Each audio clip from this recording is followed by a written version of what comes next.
blackthorn and elderberries, bindweed and blackberries. Where do my weary footsteps take me today? Find me a bridle way.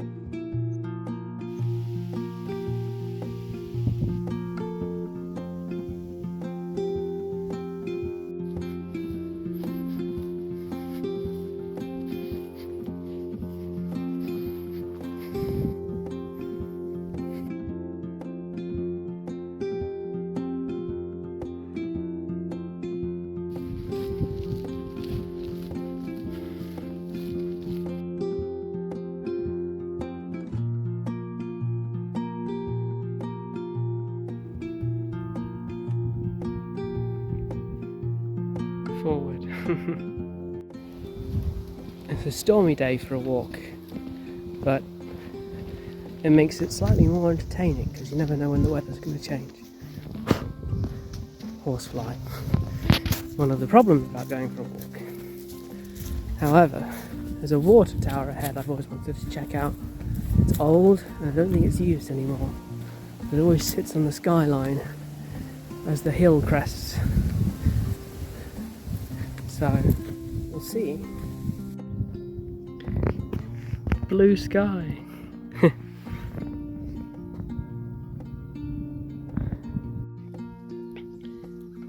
This is what your Nutella looks like before the factories get to it, or the squirrels. Obviously they get dried out, so they get that brown colour that you see on the packaging. Very good source of fat and nutrients.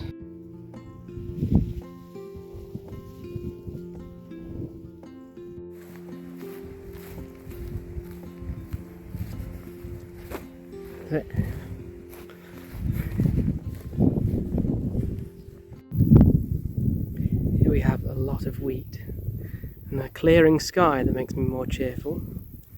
But I wanted to point out something, that at the back of this field there is a large section of land, probably about 50 metres by 100, maybe 200 in total for the length of the field. That's what's termed a scrape, in which they will seed wildflowers and other nitrogen fixing and nutrient fixing plants into the soil.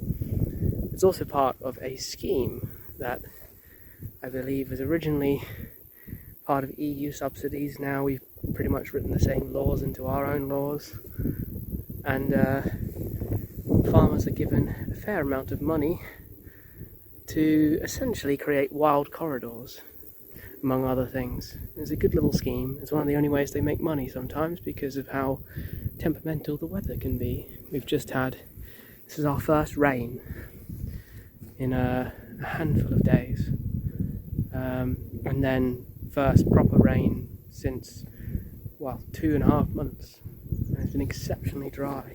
I think it would be a very bad year for some of the wheat. It looks good now, but it's coming up to season and the yield will be poor, because although it looks plentiful and it will have dried enough for the drying process, so they'll make money on the grain, there will be less grains because the plants have had to work harder to grow. So yeah, Brackley's a farming town. Give you a little bit of context. But there's our first mission, so I'll stop there for a chat. Another sad victim of ash dieback disease. Once a long, proud tree.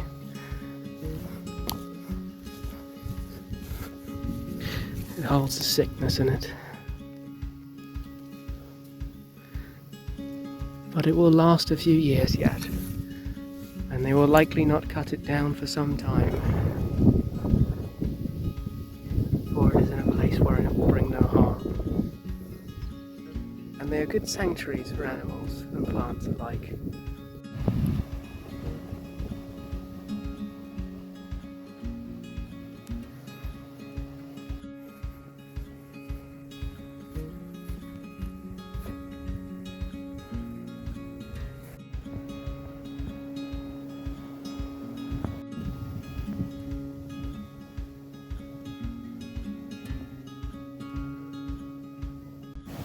There we are. One water tower. Still looks well, pretty unused, but it's probably still monitored in some way. 1951. But I do have guests, which I didn't expect, so we won't be stopping for long.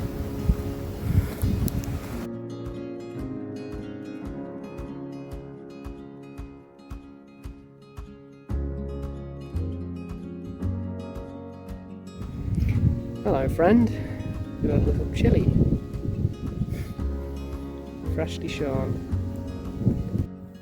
This is an angry but grand sky, with lots to view and lots to decipher. Teach you a few things though. These high wispy clouds up here are cirrus clouds, and they're not formed of the regular water droplets that we know and love. They're all ice crystals, and they're up in the highest part of the atmosphere, many thousands of meters up. But what you can see lower down are the classic cumulonimbus clouds, some big, some small, where a cumulus cloud, our favourite little plump sheep clouds that you might know and love, I like to call them Pixar clouds, are essentially rapidly expanded by unstable air and rising heat and moisture. So this is an example. As you can see, maybe like over here, the base of the clouds are very flat because the atmosphere underneath is quite stable, but above you can see rising columns. There's a sort of one that was passed over earlier, in which rapid expansion above the cloud and bumpy tops of the cloud is a sign of unstable air and a likelihood of rain, thunder, and lots of energy churning. Now it doesn't necessarily guarantee it, which I think is often misunderstood. In this case here, it's a lot of energy expanding, but it might, depending on the conditions, never drop any water. It's just going to contain a lot of energy. And the difference from top to bottom of this cloud is actually miles. It's enormous. It's all a matter of perspective. And that is many miles away as well. It might feel like it's close, but that is a good 50-60 miles from here. So the sky is enormous when you give it structure. Best not mess with these lads, eh? Well, we'll just be careful. Fantastic telltale story of a stormy but sunny, lovely day. And in the distance there is a wonderful old ancient woodland, which we will check out another day.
The storm has passed on through.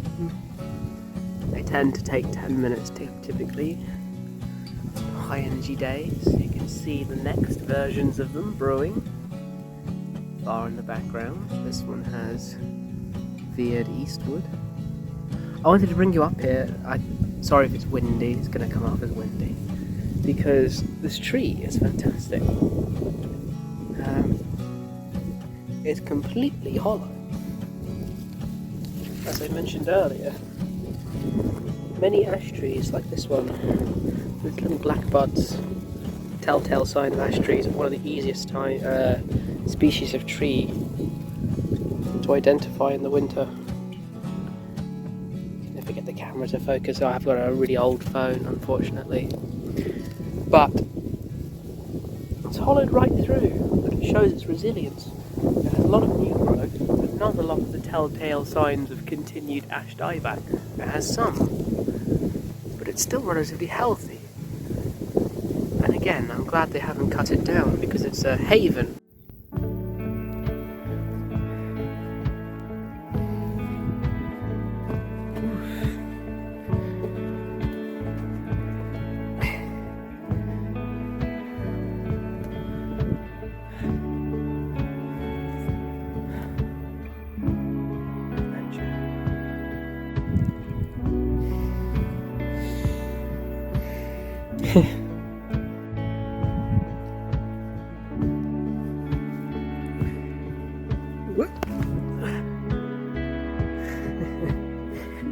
Someone else's plaything, eh? They're all over the gaff. Must be someone's driving range. These lovely lime trees. They come to fruit and seed. But these, even though this tree's a little bit more worse for wear, the way that it fruits, these particular leaves, you can harvest them. They're not really leaves, they're more petals. It's an interesting distinction, I suppose. And you can harvest them to essentially make a tea. It's like a folk medicine, but it is technically been proven correct, because they would have said, oh, it calms you, it sorts you out. In this case it does, but it also contains some anti-inflammatory properties, same sort of substances you'll find in part in a lot of pain medication. So it does work.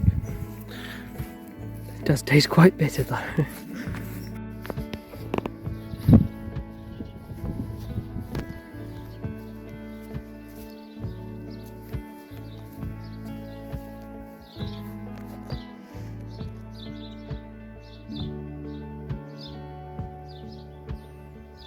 Little swallows and swifts.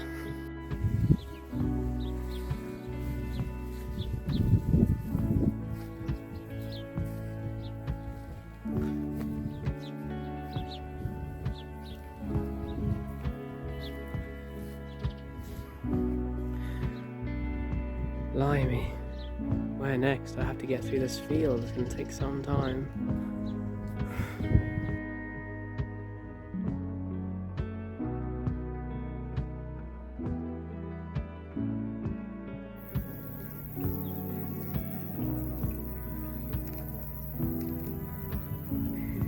You can see a lovely little slowberry bush. It is spoilt because it has a natural source of water. On the right, you've got meadowsweet, one of my favourite little plants. This time of year it comes into flower for about a month, and it smells simply incredible. It used to be a favourite in royal courts all around Europe as a sort of natural air freshener, but it's what they used to make mead from. In fact, they still do, even though mead isn't all that common. It smells deliciously sweet and kind of gives off a sort of honey scent almost. It's fabulous. There ahead is our goal, little Greatworth village. At home to a rather delightful pub. All these sloes out early. Dry weather has sped up the process. The birds will have these soon enough. But I also wanted to show how nature is fantastic. Look at this tree. Now, your eyes may be mistaken and think that it has fallen down. But no, it has grown sideways, simply on the basis that this hedgerow is very old, and it would have been cut for many hundreds of years around head height to maintain the bush. We wouldn't have made thousands of yards of barbed wire fence. Instead, hawthorn and buckthorn and blackthorn will keep the sheep in, who are all busy barring away over there. But it shows trees' resilience. If I can't grow up, I shall grow sideways. And I will grow anew. I will grow how I can.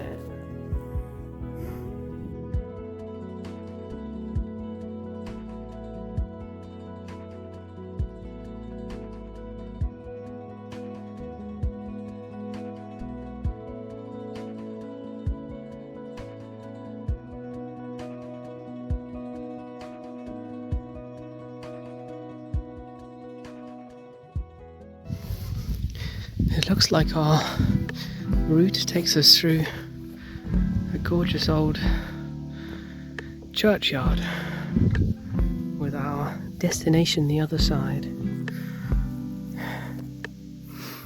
Always be respectful of the dead.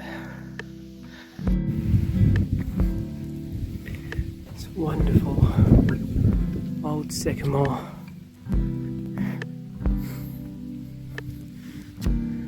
Standing vigil. Onwards.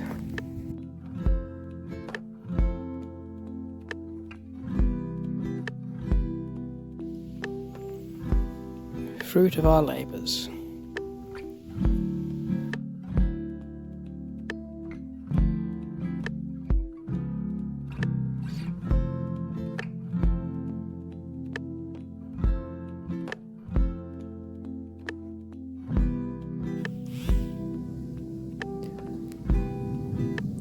Made it.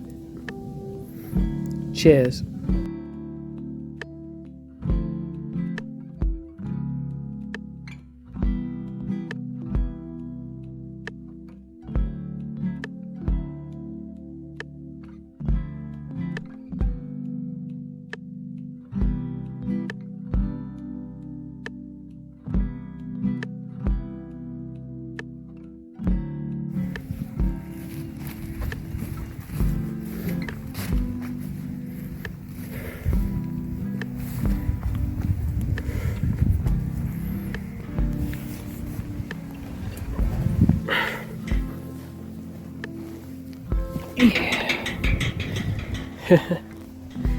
Into the jungle.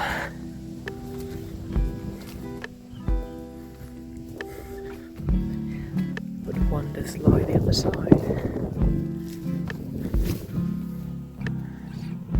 Some sort of building project. More vast open country.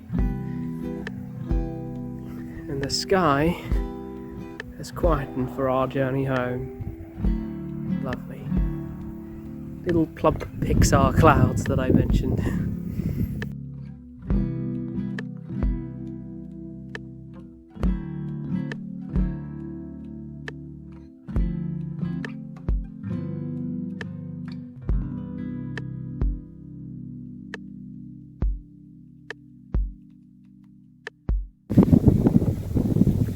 Bloody windy, but you never really escape technology. We are making a big old solar farm here, and in this field too eventually.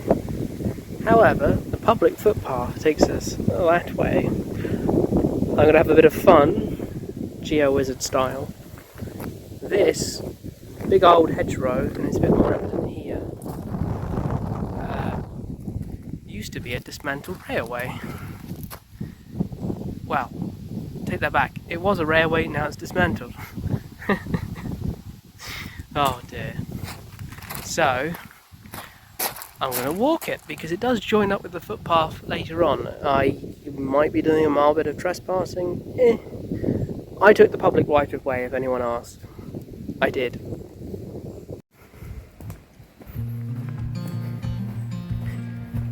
Now we are off piste, eh?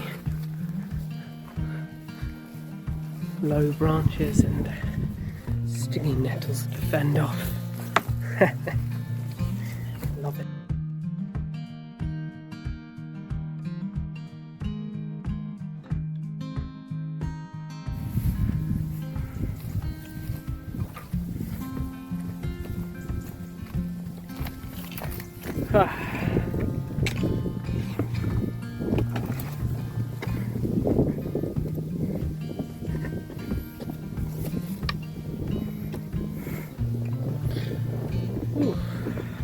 Onwards.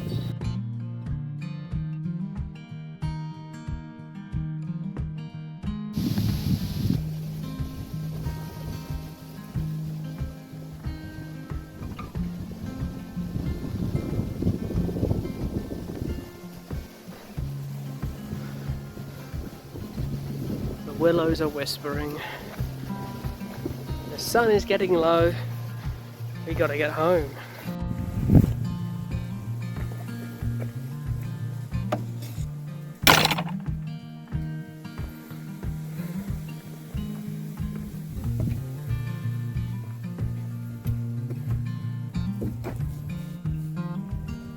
Gently flowing little brook.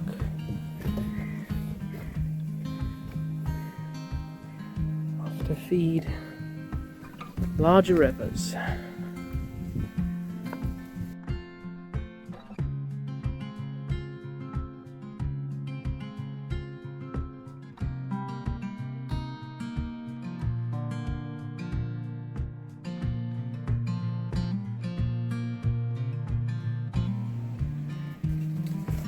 Our way is impeded. Weed whacking time.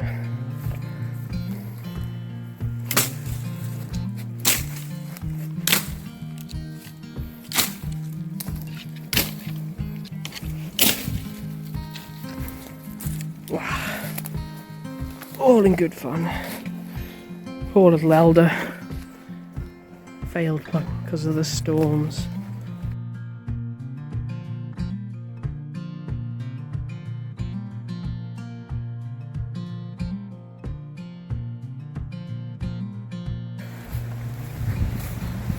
Feels nice, this. It's clear that here in particular, even if it's not technically a footpath, it's clear many a person does this, if not semi-regularly. It is a little overgrown. Yeah. It's quite refreshing. Following the footsteps of where once steam trains first rushed up and down east-west across the central part of the country, connecting up all the little towns and villages. These days, half the network's gone. But in a lot of places it's been turned.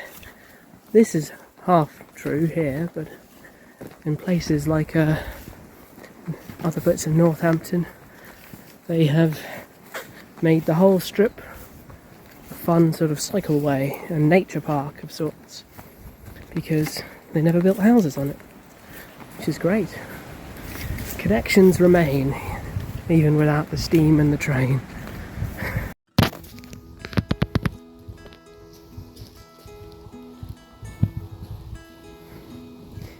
It's lovely. Refreshing.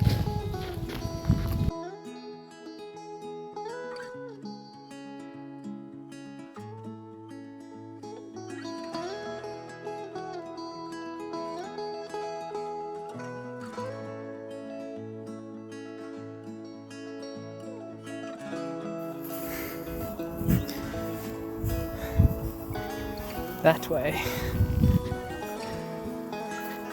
Back to Brackley. 1 mile to go.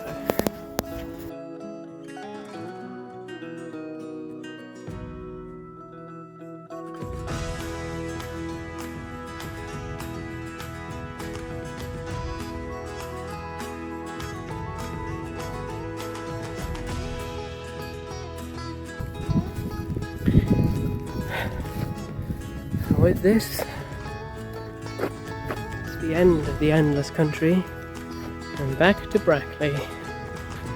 Lampposts, suburbia, cars, an old stone town, and with it, home. A much needed bit of grub. Thank you for coming along.